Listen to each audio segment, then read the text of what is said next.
Aloha everyone, it's Ajanette, and I am here to teach you about the behavioral theories of personality. Behavioral theories in general focus on the environment. What in our environment seeks to shape us into the people that we are? So going back to the nature-nurture debate, way back in the beginning when we first started getting to know one another, people are in the world of psychology, people are kind of in one of two camps, or historically they were in one of two camps. We are the way we are because of nurturing, because we are shaped that way based on our environmental experiences. People make us that way. Or nature, where we're born that way. There's biological, genetical components. Now, we discussed some of the biological elements in a previous module, and now we're going to talk about a very purely behavioral perspective that discounts this and says that we're kind of like a lump of clay and that we are wholly shaped by our environments. And so this is one of many theoretical perspectives. We're doing a little bit deeper dive into this perspective in this module. And ultimately, this contributes to your ability to compare and contrast the different theoretical perspectives that explain how personality is developed and reinforced potentially throughout our lives. For this particular module, you're going to draw upon Schultz. And for this lecture and week, you're going to have two different chapters you're going to draw from. The first is chapter 12, focused on Skinner and operant conditioning and a very rigid behaviorist perspective, a very puritist behaviorist perspective. And then we're also going to draw upon modeling theory in chapter 13, which is Albert Bandura, which is considered a behaviorist perspective, but does integrate some new elements that will lead us into next week's work as well.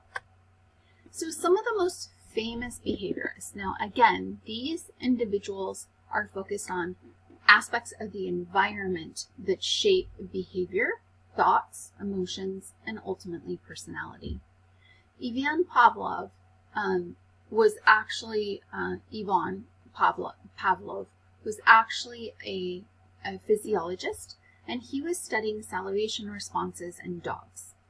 And what he found was that it was very natural for dogs to start salivating when presented with food. And then he found that eventually dogs started salivating not with the food, but with other things that they had learned to associate with the food, like the appearance of the lab assistant that fed them. The ringing of a bell eventually was conditioned. And so Pavlov found that you could associate a stimulus with a response. There were already natural stimuli and responses such as food and salivation. He called those unconditioned stimulus and response. And then you could pair an unconditioned stimulus with a conditioned stimulus. And so you pair them often enough that eventually the conditioned stimulus can substitute for the unconditioned stimulus to produce the same response. So for instance, food naturally elicits salivation. You pair food with a bell and you pair it often enough, the dog associates the bell with the food. And so eventually, once conditioning has occurred, the bell alone can produce the salivation response. That's classical conditioning. And Pavlov suggested this is the most fundamental way that all animals learn, including humans. This was the beginning of the behaviorist perspective. This research then inspired John Watson, who's also often considered the father of behaviorism. And he said, okay, let's see if this conditioning can be done in humans, and let's see if we can condition emotions. So he actually conducted the Little Albert study, and he experimented to see if he could condition fear in Little Albert. And he literally conditioned Little Albert to be afraid of a little white bunny. So every time he presented the bunny, he banged like a gong, a really loud noise, which scared Albert. And he did it often enough that eventually Albert just saw the bunny itself and had that same fear response. Now, we didn't know it at the time, but effectively he was conditioning little Albert to have a phobia. And sadly, we didn't know how to treat phobias, right? And so it was definitely detrimental and arguably unethical, and it inspired tremendous ethical protocols that we continue to use today. Now, Watson did not study personality directly, but he certainly understood the implications of classical conditioning and believed that they could be a core element of shaping personality. So he saw the value in studying personality through this behaviorist lens. Now, B.F. Skinner came along and he proposed a theory that's called operant conditioning. So not only do we learn through associations, but then we also learn through consequences. And those consequences can either reinforce or punish a particular behavior or trait. A reinforcing consequence will cause that trait or behavior to increase, and a punishing consequence will cause that behavior or trait to decrease. And he is famous for creating what's called a Skinner box, and we're going to go into this in greater detail. But he conducted scientific experiments on predominantly rats and pigeons, but most definitely his theory applies to humans, and we have, endless research to show that. And we're going to go, the focus of much of your reading from the first chapter is going to come from Skinner's operant conditioning theory and how that might relate to personality. Albert Bandura is another famous behaviorist, but he extends his theory beyond just kind of this automatic, remote, environmental perspective. And so I'm going to go back to our opening slide. This particular image was selected because the behaviorist perspective is often thought of as very mechanical, right? Like we're just kind of robots and we just do or act based on the environment, but there's not a lot of individual thought there. So we're controlled largely by the environment, right? And you can see how, that comes into play with Pavlov and classical conditioning. Those pairing of environmental stimuli can now, teach us or train us certain responses through those associations that we make. Watson extended that, showing how that does apply to human emotion and human processing and experiencing. Skinner now showed that consequences can now also further reinforce and or punish those particular behaviors, which then can cause certain traits to increase and other traits to decrease. And then Bandura comes along and suggests, maybe it isn't as mechanical. Maybe we do have some degree of cognition and our own thinking and perceptions that might also shape those responses. And Albert Bandura produced social learning theory or modeling. So now it's not just our experience with the environment, but now we actually look at other people's experiences in the environment. We see how other people might be modeling behaviors. We see that, observe that, perceive that, and then we now can engage in those behaviors ourselves. Not through our own experiences, not through our own classical conditioning or our own consequences, but vicariously through watching others. And he is most famous for the Bobo doll experiment, where you can see an image of it. He actually had children watch a video of a model interacting with a Bobo doll, which is like a blow-up doll with sand at the bottom so it never falls over. And he, had in that video, the model was, behaving aggressively to the Bobo doll. And then other children didn't see the model engaging the Bobo doll that way. And then he put the children in a playroom, which did have the Bobo doll, and he observed how the children behaved. And effectively, the children that were exposed to a model that was aggressive with the Bobo doll, they too were not only aggressive with the Bobo doll, but more aggressive in general. And so there's some really great YouTube videos on all of these individuals, and you can see all of their different studies and how those actually played out. So if you want to learn more about behaviorism, and those will be linked into your different images as well. And so radical behaviorism was actually proposed by Skinner, and it took a very scientific approach. So it suggested that personality and behavior was wholly shaped by the environment.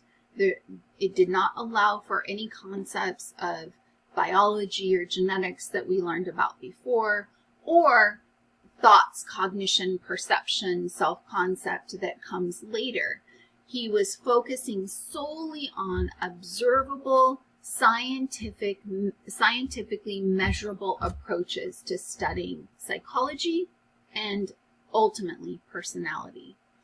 And so anything that cannot directly be observed or measured, any notion such as the unconscious, such as the mind or the psyche, thoughts, emotions, ooey gooey stuff that wasn't tangible, was actually rejected wholly. And it was thought that, it was time we can recognize the contribution of Freud and the value of his theory and the motivation and inspiration and momentum it brought to our field, but it's time to move beyond those considerations, let go of and really reject Freud's notion of the unconscious, and focus specifically on environmental influences in shaping our personalities and our psychological functioning. And it's radical because it's very narrow, right? And, his critics argued that this is too narrow. It's too mechanical. It doesn't allow for the complexity of the human mind and human experience.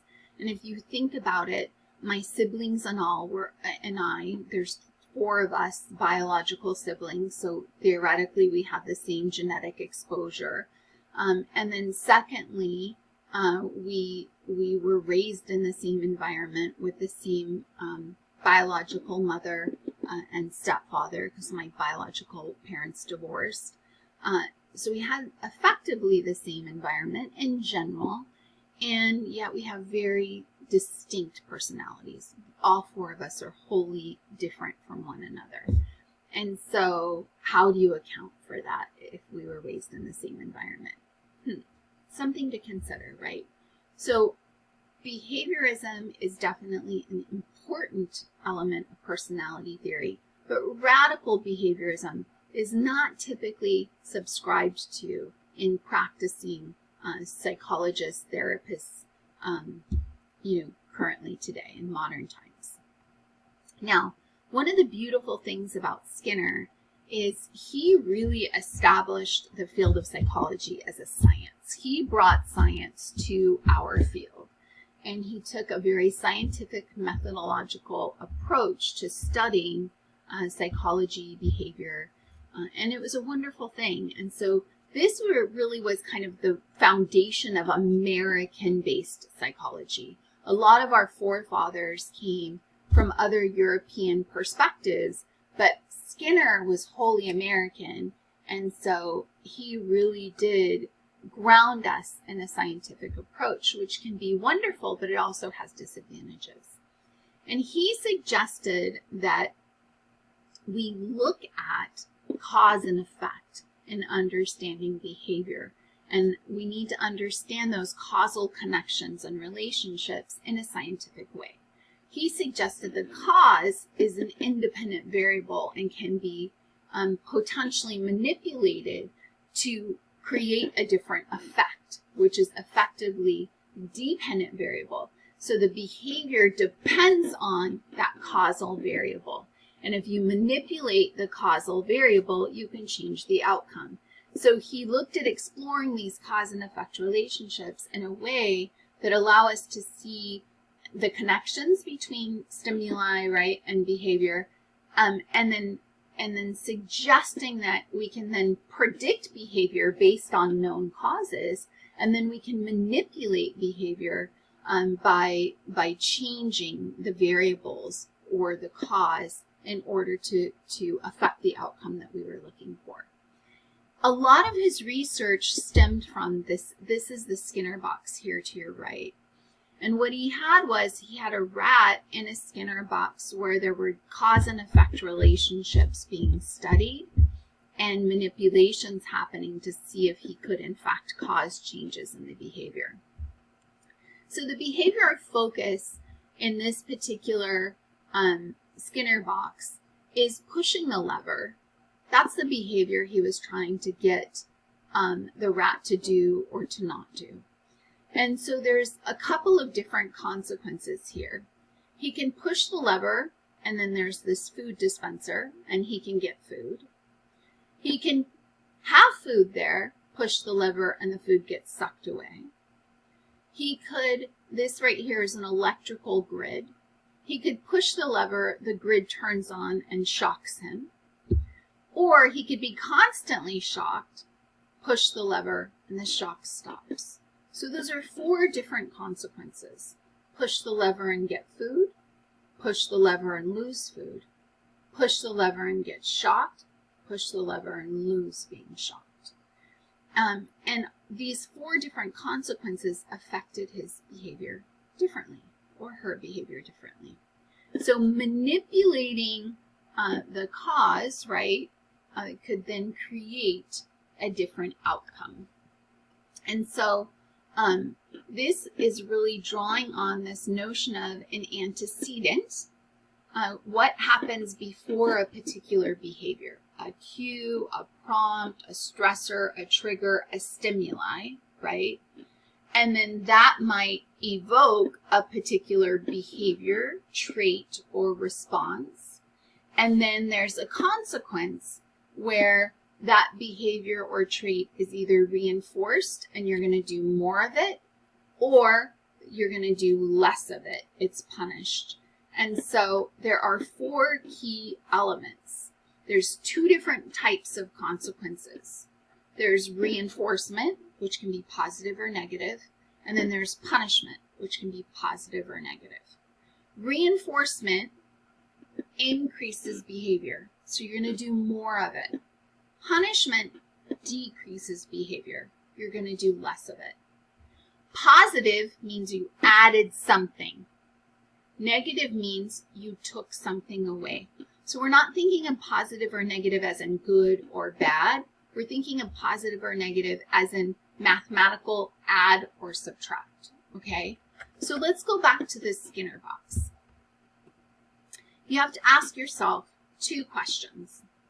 Is the rat going to do more of the behavior or less? If it's more, it's reinforcement.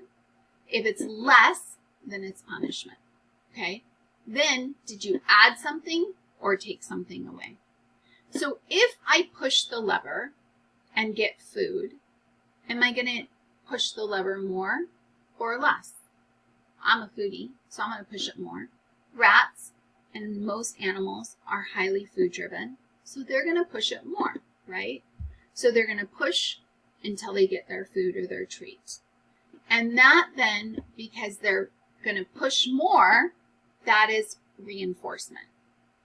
And because they're getting a treat, they're now getting, it's a positive reinforcement because you added a treat. Does that make sense? Okay. Now, positive reinforcement, you add something and it increases the behavior to continue. Negative reinforcement, you take away something and it increases the behavior to continue.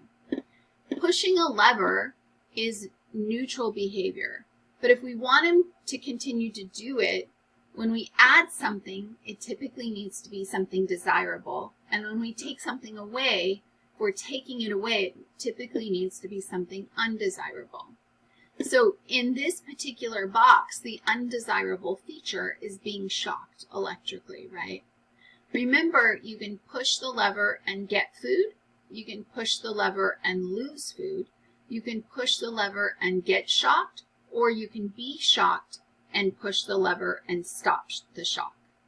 So if you push the lever and get food, you're going to push the lever more, and so that's reinforcement. If you push the lever and lose food, you're likely going to stop pushing the lever because you don't want to lose food. And so that would be punishment. And because you took something away, it's negative punishment. For the shock, if you push the lever and get shocked, you're likely not going to push the lever more because who wants to be shocked, right? So it's decreasing the behavior, so it's punishment. And you added shock, so it's positive punishment. And in terms of if you're being shocked constantly and you push the lever and the shock stops, my ass is going to hop up and sit on the lever, right? I'm going to do more of it, so it's reinforcement. And I'm taking the shock away, and so it's negative reinforcement. Does that make sense? So I want you to look over here to the right. When we push the lever and get a treat or a reward, a food, that's a reward, okay? So positive reinforcement.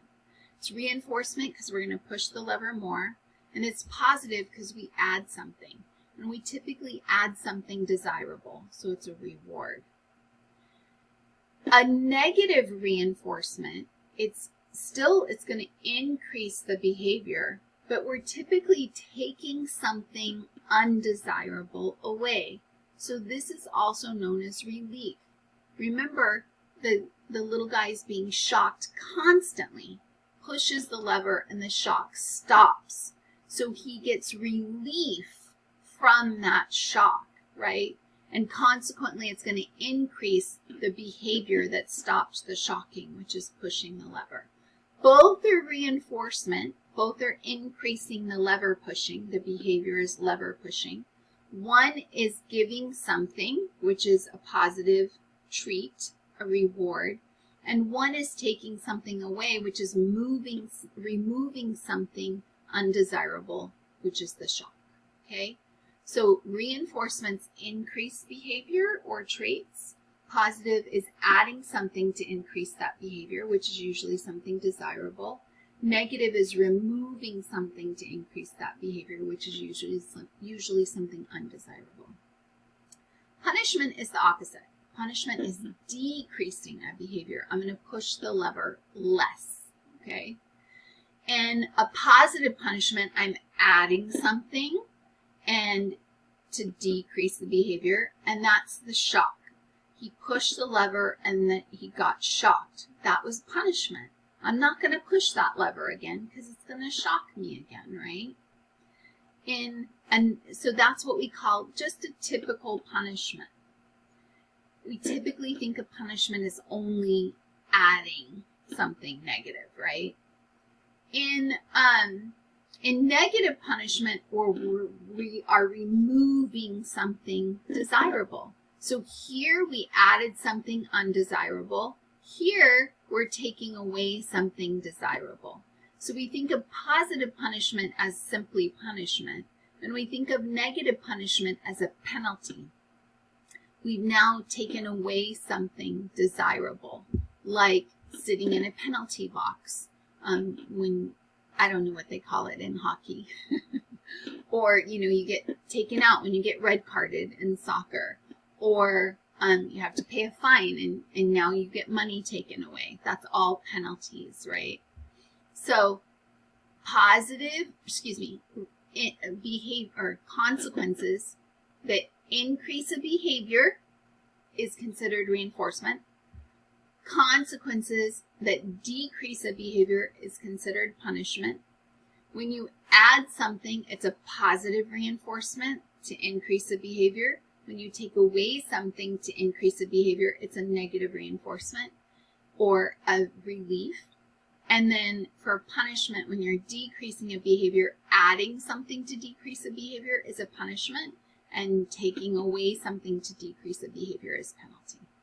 We're typically adding something favorable or desirable for a reinforcement, and we're typically taking away something undesirable for reinforcing behavior. Punishing is the opposite. We add something undesirable, take away something desirable. Reinforcement, add something desirable, take away something undesirable. Punishment, add something undesirable, take away something desirable. Make sense? Let me put this in terms that you might understand. You do good, or that I'm sure some of you understand the rat example too, but that might relate to you. You do well on an exam, and your parents give you a reward, $20 for an A on a test. You do well on an exam, you want to reinforce that behavior, and so your parents say, you did so great on your exam, I'm gonna cook dinner for you and do your chores for you today. They took away something undesirable, work, responsibility. You do poorly on an exam, right? I typically want to decrease undesirable behavior. So you do poorly on an exam, so I punish you. I make you do chores, or I make you, write an essay. And if I want to use negative punishment, I have to take away something. So I take away your cell phone, okay? Or I take away your privileges. You're not allowed to go out. You're not allowed to go out this weekend. Something like that. Make sense? Okay. Now think about this in terms of personality, right? Maybe,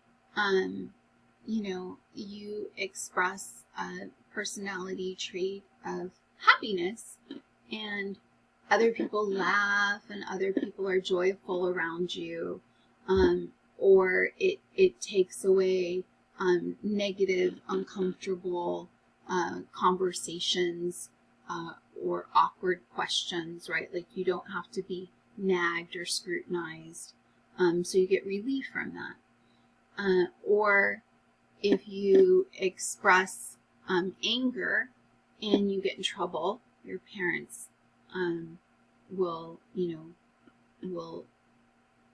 scold you or punish you for somehow expressing anger. Or you express anger and they take away, you're not allowed to watch TV or play video games, or they take away your internet privileges or something of that nature. In this way, those consequences within our environment are shaping our personality. They are shaping us to be happier and more joyful, and they're punishing us when we're expressing more negative emotions like anger, like depression, like fear, right? Or think about introversion and extroversion. Maybe I tried to perform, or I made a joke in class, or, I was drawing attention to myself somehow in class, and everybody laughed at me and, called me names. So they punished me. So then I'm not likely to be extroverted in the future. I'm going to think twice about speaking up or drawing attention to myself, right? Or maybe, they cheered and they clapped and they celebrated me, and that would have positively reinforced that extroversion, right? So different personality traits or different emotional states can be reinforced or punished, causing us to express those things more or less. Make sense? Okay. Now, Skinner suggested that the schedules of reinforcement can also contribute to how quickly those skills or traits are adopted and how persistent they are. So the reinforcement schedule impacts the speed with which traits or behaviors are learned and how persistent that learning is over time. So he suggested there's two different main types of of reinforcement schedules. There's interval schedules that are based on time, right? And there's ratio schedules that are based on in proportions of behavior or events. So with interval, think about like, you're paid every 2 weeks, right? That's a fixed interval. You're paid at a set bi-weekly interval or monthly interval. With variable, the time period can change. Maybe you're paid 1 week and then 3 weeks later and then 5 weeks later and then 2 weeks later. Are you going to be more motivated to work when you don't have a set reliable period? No. In fact, variable interval has a very low success rate in training and conditioning of behavior, but fixed interval can be really great at training of behavior initially, right? So if we know that in every 2 weeks we're going to get paid, we're going to continue working so that we can get that paycheck every 2 weeks. Interestingly enough, we work harder right before we get that reward, and then we work less as hard after. Ratio is when you're looking at per behavior. So instead of getting paid every 2 weeks, I might get paid for every transaction or every sale that I make. And in that case, you can also have fixed or variable. I might get paid every sale, so I'm going to be motivated to do more sales so I can get paid, right? Or I might be paid every 3 sales or every 5 transactions, right? But this is going to motivate me so that I can continue to reach the threshold I need to reach to get the reward. Variable means maybe I get paid after the first sale, and then after the 5th, and then after the 3rd, and then after the 2nd. So the number of occurrences are going to vary, right? Variable ratio. Interestingly enough, this is gambling. And although it's not good at initially building a skill, it's very resistant and very persistent. So gambling, because it's reinforced, effectively randomly, then what it does is, maybe it's this pull that's going to cause me to win the jackpot. Maybe it's 3 pulls. Maybe it's 100 pulls. Maybe it's 50 pulls. But I'm always thinking it could be the next pull that's going to win the jackpot, so I keep pulling, right?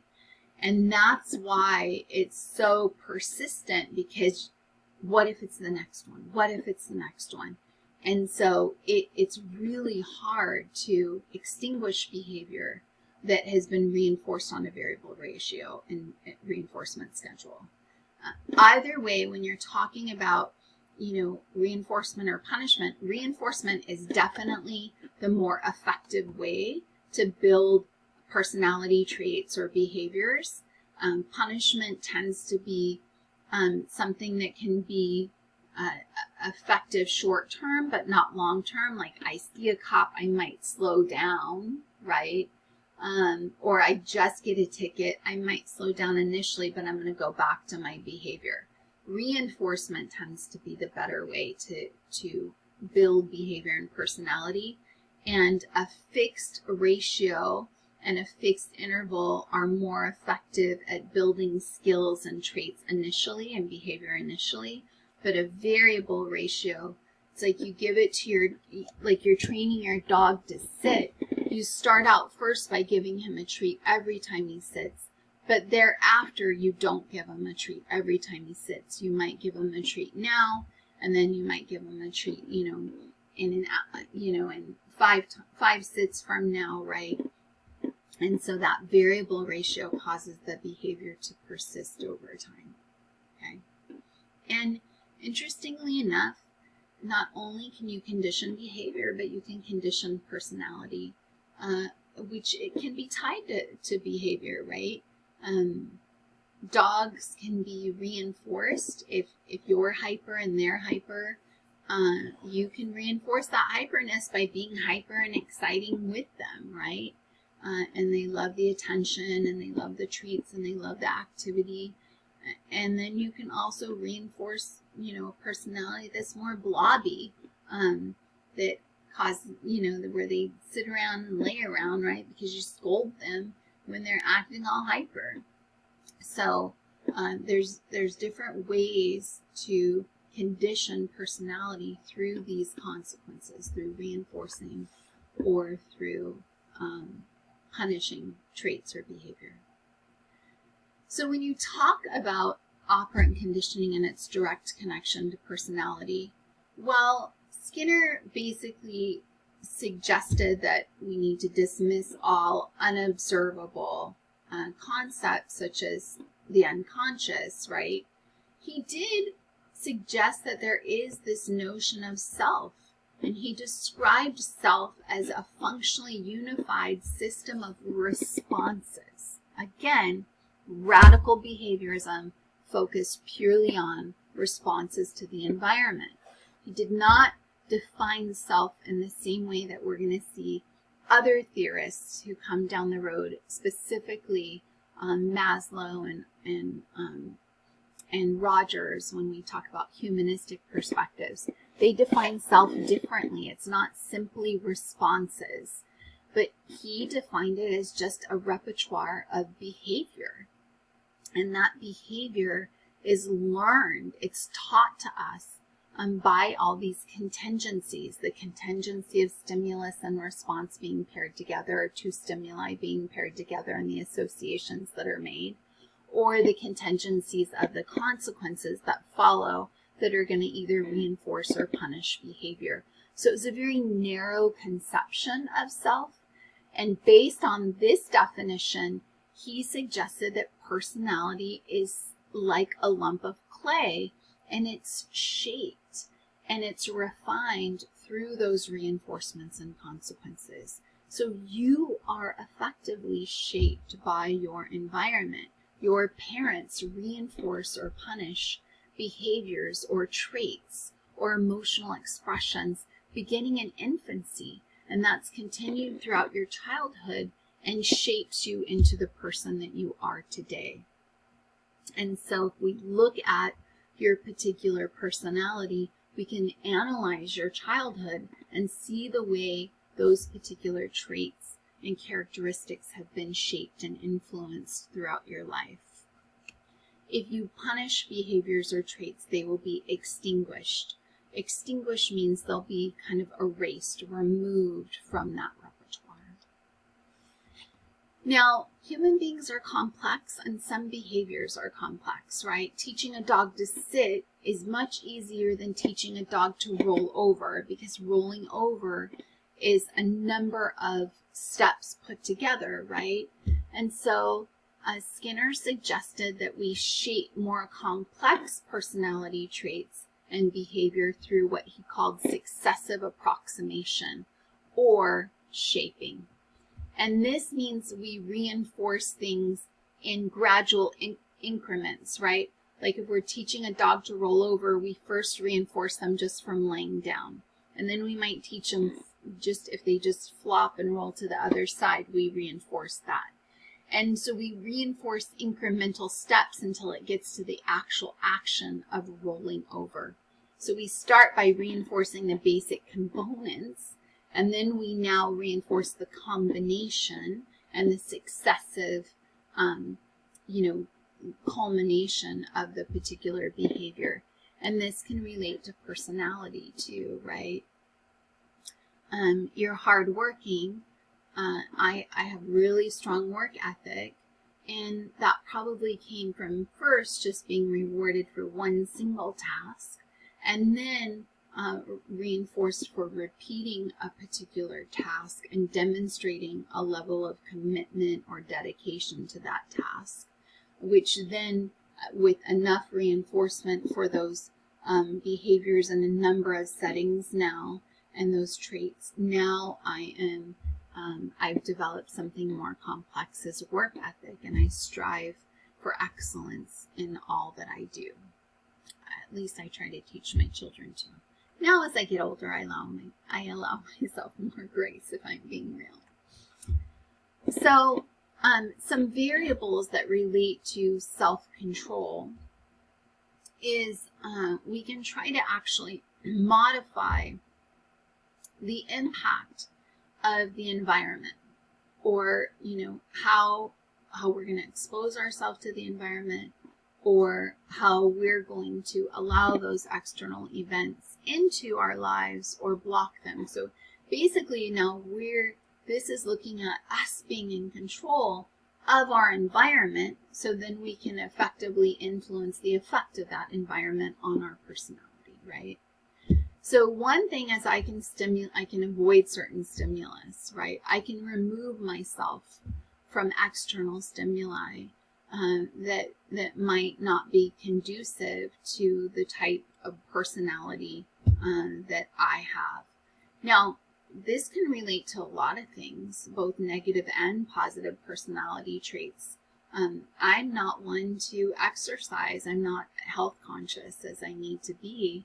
And so I can avoid exercise. I can avoid being around people who are, all into fitness. In fact, if I'm dating and a guy is all into going to the gym and he's a gym rat, he's like, oh, swipe left, not my type, right? So stimulus avoidance. We can also engage in what's called self-administered satiation, right? Where maybe I'm going to engage in a particular behavior or express a particular trait to the point that it's now extinguished. Like I might smoke so much it makes me nauseous, so I don't want to smoke anymore. Or, I might be so happy and bubbly and expose myself to all that all the time that, maybe I'm just, not as, I don't find that to be as appealing, right? There's other things that we can do, including exposing ourselves to aversive stimulation. So there's actually, in terms of like eating, I can actually, or smoking, not smoking or eating, drinking alcohol. Some medications can actually interact with alcohol where it makes you nauseous and it makes you vomit. And so some doctors will prescribe that medication for people who are trying to stop drinking. And so it's creating this horrid consequence to drinking so that they can now have that punitive association with drinking, and they'll stop drinking. And then self-reinforcement, where I can reward myself. So going back to the work ethic, sometimes when I do a good job, I'll get myself an ice cream, or I'll have a treat. Or sometimes I'll say, okay, you have to grade this many activities, and then when you're done, you can have a snack, right? I'm very food responsive. It's very unhealthy, but it is something that I do. Or, I might say, okay, if you get your paper done, you can go get a pedicure, something like that. But I engage in those types of mental strategies with myself. And that's my way of exerting self-control. So I'm providing these environmental circumstances that can help reinforce and shape behavior and traits that I want to emulate. Now, that's kind of Skinner's model of the behaviorist approach, and more of a radical behaviorist approach. I'm going to shift to Bandura and social learning theory. And social learning theory extends beyond the environment. Social learning theory includes not just environmental factors that create behavioral factors. This is over here, Skinner. Environment, behavior. That's Skinner, right? Bandura introduced this concept of personal factors. How do I perceive a particular situation? That influences how I'm going to behave. And so my perception influences my behavior, and my perception influences how I engage with the environment. The environment might influence my perception. The environment might influence my behavior. So all of these things interact with one another to create behavior and shape personality. Okay. Social learning theory is also known as observational learning or modeling theory. Okay. And it's where we are learning responses or traits by observing others. It's social. It's about what are we seeing others do? How are we seeing others behave? What personalities or traits are we observing in others? And watching that and making assessments about it, right? So we can be focused on overt, explicit behavior, or we can be focused on things like our own internal perceptions that can mediate the response between that stimuli and response. So how I perceive, here's a stimulus, I perceive that stimulus and I respond based on the perception, not solely based on the stimulus. So think about exercise. Exercise might bring someone joy, but that means they perceive exercise as desirable.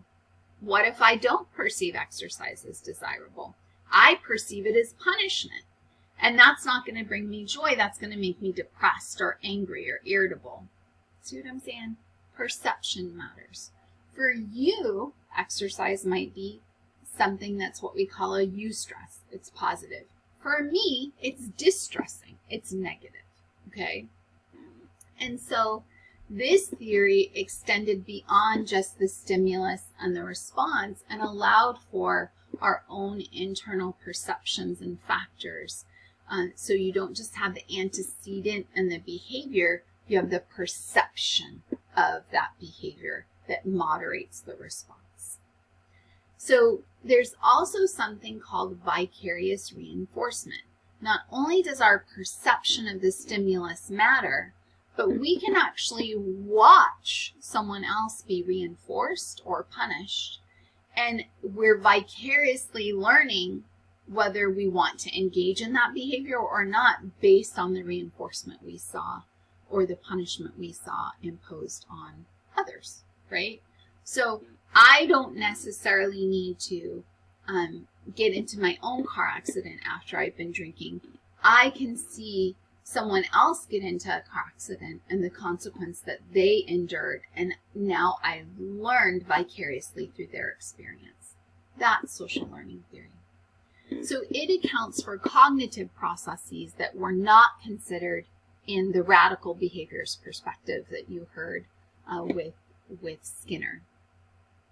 So it's important to note that Bandura didn't suggest that we're not just imitating models, right? We're perceiving the behavior of the models, and we're consciously evaluating and deliberating over that behavior and deciding whether we want to repeat it or not, right?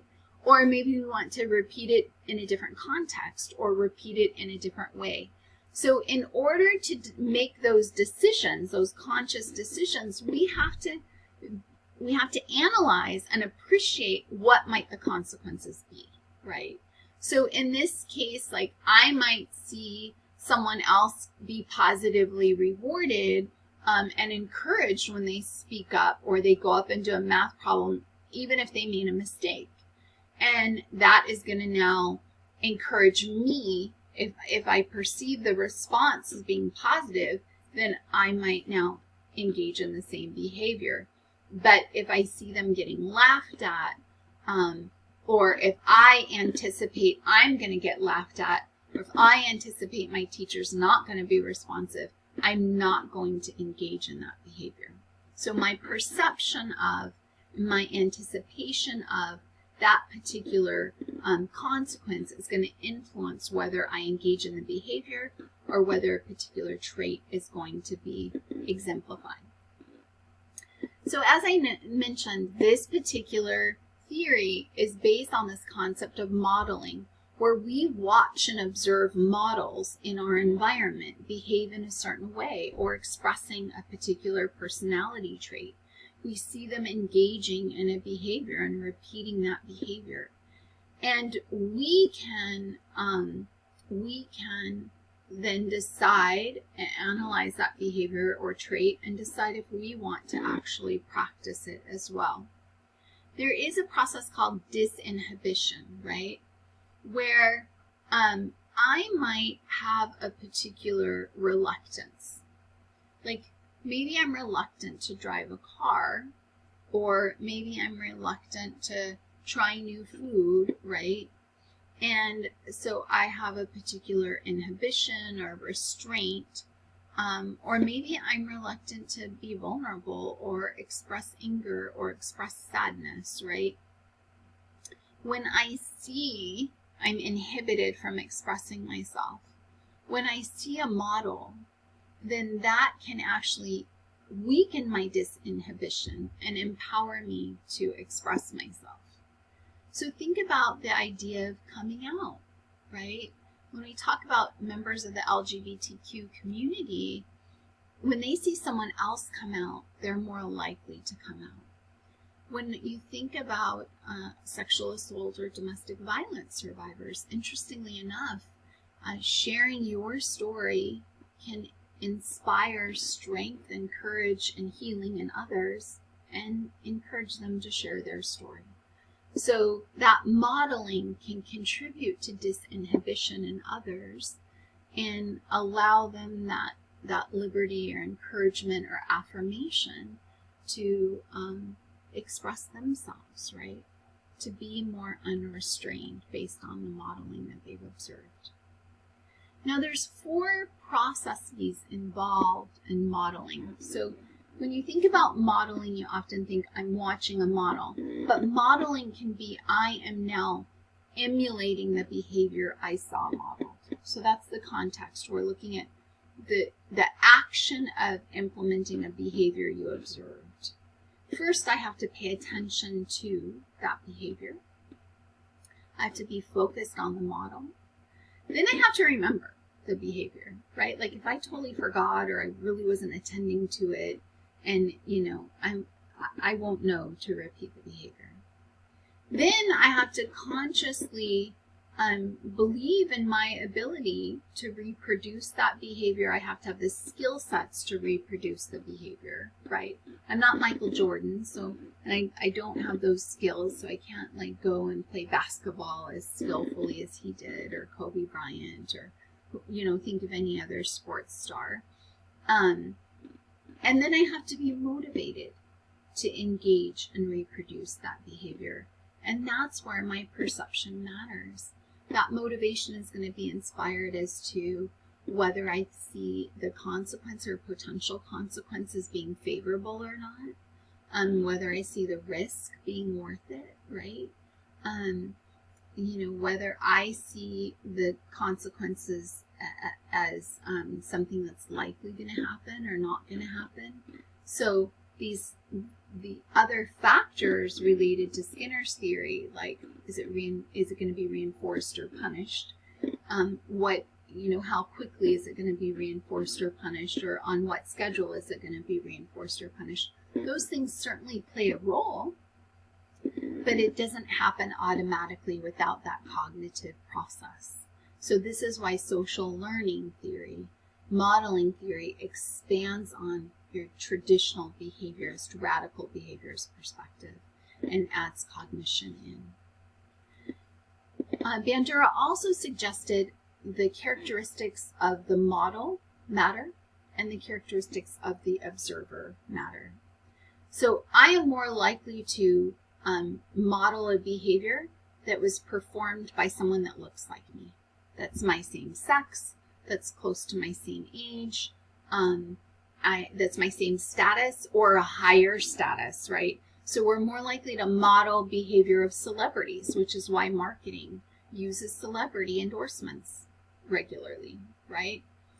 We're also more likely to model and engage in simple behaviors rather than complex behaviors. That might relate to our sense of confidence and our abilities to repeat and reproduce those simple things, but the more complex things need more training, right? Sadly, we're also more likely to repeat hostile and aggressive behaviors. It doesn't take a lot for a child to learn how to be aggressive, hostile, discriminatory, mean. This is why bullying often starts in the home. They see that negative bullying behavior, that very mean, aggressive temperament and personality in the home, and they are likely to repeat it. My own, as an observer, my own characteristics matter too, right? Like, I have to be old enough, mature enough, have enough cognitive development to be able to perceive the behavior and the consequences and understand how they're related with one another. So in infancy, like a blob, they can't process that cognitively when they're infants. They don't have the neurological capability yet. But as they advance into toddlerhood, early childhood, now they start to have a more complex understanding of the world and behavior, and they can put those two pieces together. Younger people are more receptive to physical stimuli, and as we, that makes sense, because again, cognitive development suggests that we have concrete operational thinking, so we need more concrete physical ideas. We don't have the ability to process abstract thinking until we're older, more advanced.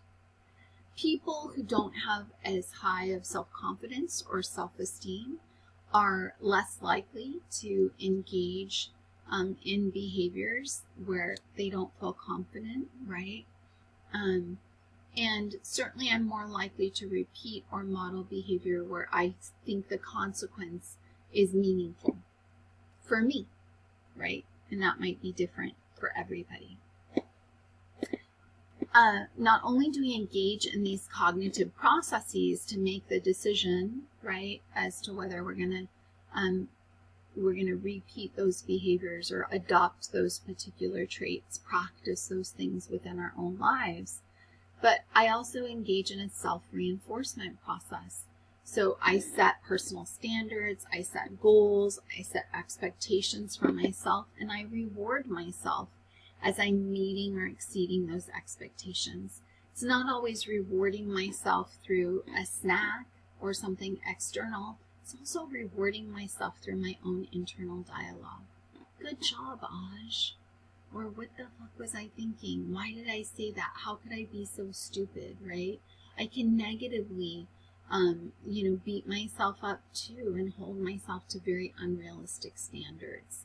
And so think about your inner critic as a source of self-reinforcement or self-punishment. And also think about the goals and expectations. Are you holding yourself to unrealistic standards?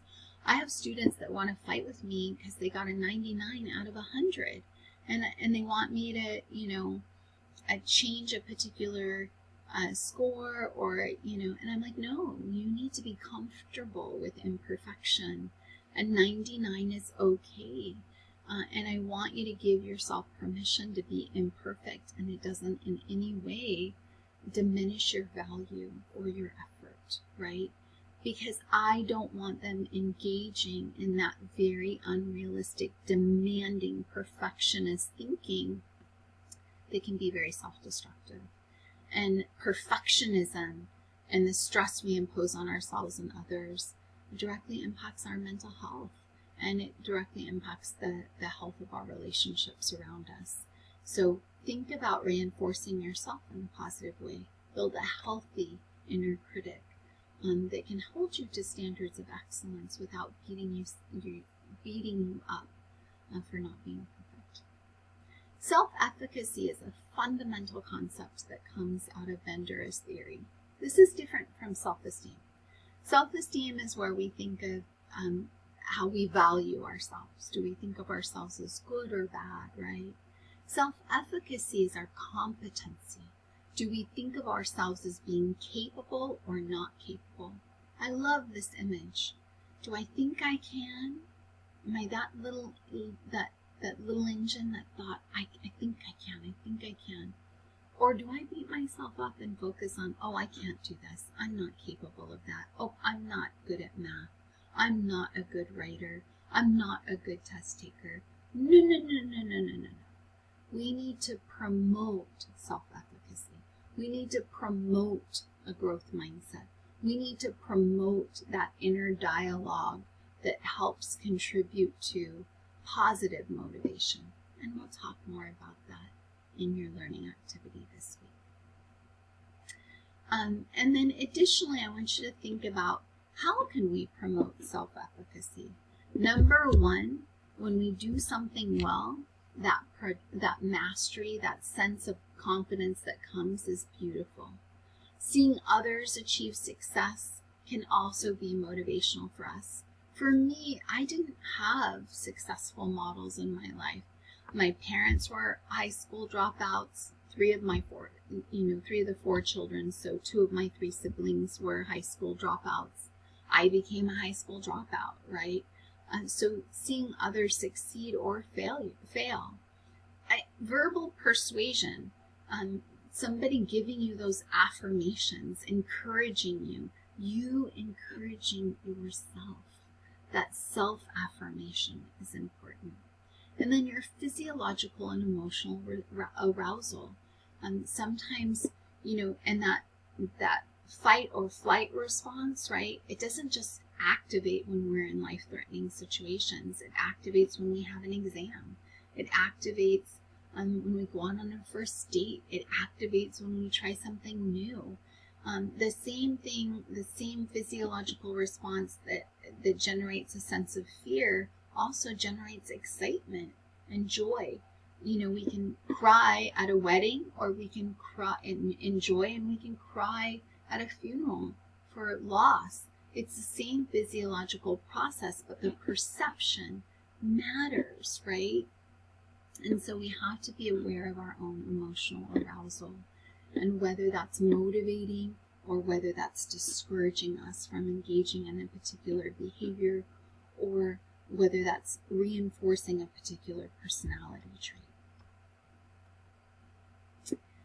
And then I want you to recognize that although the behaviorist perspective didn't really think about cognition, one of the most successful approaches to therapy today and to addressing undesirable behavior and or personality traits is cognitive behavioral therapy. It's the combination of cognitive therapy, which we'll go into more in the next week, and then behavioral therapy and interventions that come from Pavlov and Watson and Skinner's approach. And really kind of Bandura molds the two, not to the extent that some of the cognitive theorists are going to dive into the importance of our cognitions, but certainly he was a bridge between the behaviorist and cognitive perspective. So we'll come back to this notion of cognitive behavioral therapy next week and talk about how we can use behavioral and cognitive interventions to change our thought processes, to change our mood and our personality effectively over time, that might influence our psychological health and well-being and our overall quality of life.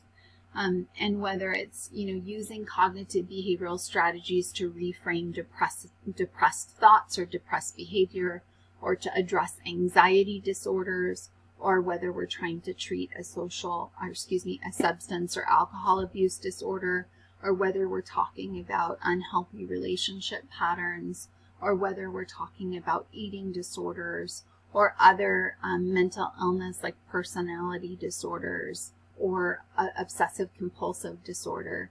Behavioral interventions are quite often used in that as well. And so we'll come back to this next week when you have the opportunity to learn more about cognition, and we'll look at holistically how can this be used to address problematic behavior and or personality traits. So as we wrap up this module, I want you to make sure you do your reading. You're going to do your reading of those 2 chapters, right? You can skim the latter parts of the chapter 13 for the Bandura, because we're not going to get into depth on those things. And then make sure you're doing detailed reading and lecture notes. And then in this learning activity, I'm interested to hear you analyze some behavioral influences of your personality, some modeling influences, and then promoting a healthier inner dialogue with yourself and promoting self-efficacy through growth mindset. Take care.